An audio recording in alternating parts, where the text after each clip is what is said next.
అందరికీ నమస్తే. ఈరోజు నేను దొండకాయ ఫ్రై చేస్తున్నాను. సింపుల్గా రుచికరంగా ఎట్లా చేయాలో చూపిస్తాను. ఈ ఫ్రై చపాతీకైనా అన్నంకైనా మంచి టేస్ట్గా ఉంటుంది. ఇప్పుడు మనం స్టవ్ ముట్టించుకొని బగోన పెట్టుకుందాం. బగోన వేడిగానే 4 స్పూన్ల ఆయిల్ వేసుకోవాలి.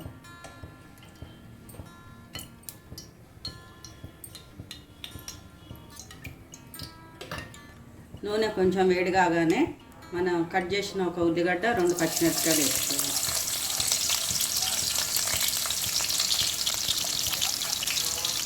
వీటిని ఇప్పుడు కొంచెం లైట్గా వేయించుకోవాలి. మరీ ఎక్కువ కాకుండా కొంచెము ఇది వేగనీయాలి. ఇప్పుడు ఇది కొంచెం వేగింది. ఇప్పుడు దీంట్లోకి ఇప్పుడు మనం కట్ చేసుకున్న 1/2 కేజీ దొండకాయను నూనెలో వేసుకుని ఇప్పుడు ఈ ఉల్లిగడ్డ, ఈ పచ్చిమిరపకాయ, ఈ దొండకాయతో పాటు వేగాలి. అందుకే కొంచెం ఉల్లిగడ్డ వేగినాక ఈ దొండకాయ వేసి మనము కలుపుకొని సిమ్ములో దీన్ని బాగా వేగనివ్వాలి. ఇప్పుడు ఈ దొండకాయ మంచిగా వేగే వరకు మనము మూత పెట్టుకోవాలి, సిమ్ములో పెట్టుకోవాలి స్టవ్.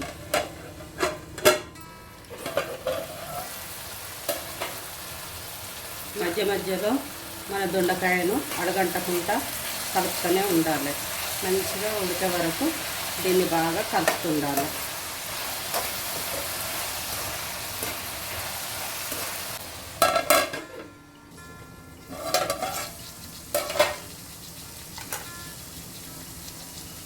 ఈ దొండకాయను మరొకసారి మనం కలుపుకోవాలి. మధ్య మధ్యలో ఇట్లా మూత తీసుకుంటా కలుపుకుండాలి. అది మంచిగా డీప్ ఫ్రై అయ్యే వరకు.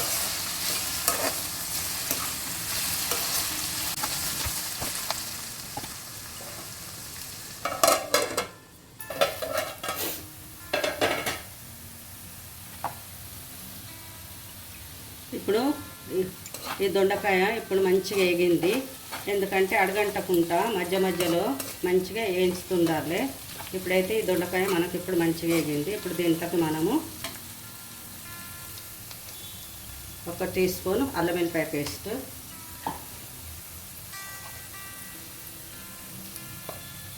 1 టీ స్పూను పసుపు, 1 టీ స్పూను ఉప్పు వేసుకొని కలుపుకోవాలి. మంచిగా కలుపుకోవాలి. మంచిగా ఇది వాసన అల్లం వెల్లిపాయ ఫ్లేవర్ అంతా దొండకాయకు పట్టే వరకు మంచిగా కలుపుకోవాలి.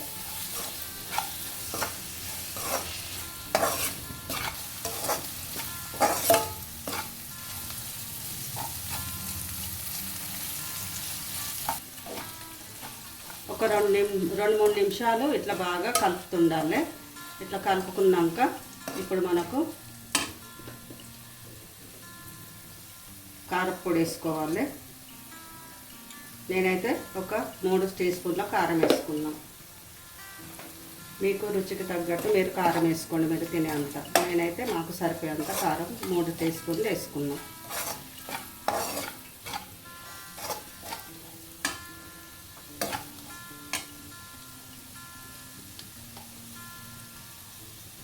కొంచెం అంతా ధనియాల పొడి వేసుకోవాలి. వేసుకొని ఈ కారపొడి, ధనియాల పొడి మంచిగా దీనికి దొండకాయకు పట్టేటట్టు ఒక 2 నిమిషాలు ఉడకనివ్వాలి.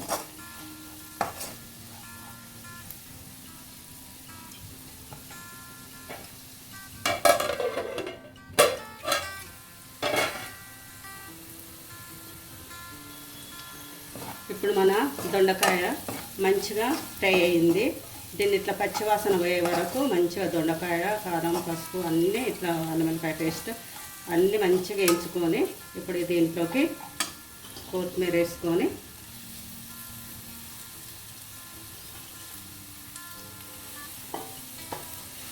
ఒకసారి కలుపుకొని మన స్టవ్ బంద్ చేసుకుందాం. ఇప్పుడు ఇది మనము ఈ ఫ్రై చపాతీకైనా పర్లేదు, పప్పంచుకు అయినా పర్లేదు.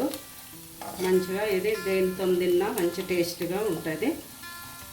ఇది ఒకసారి మీరు ట్రై చేసి చూడండి.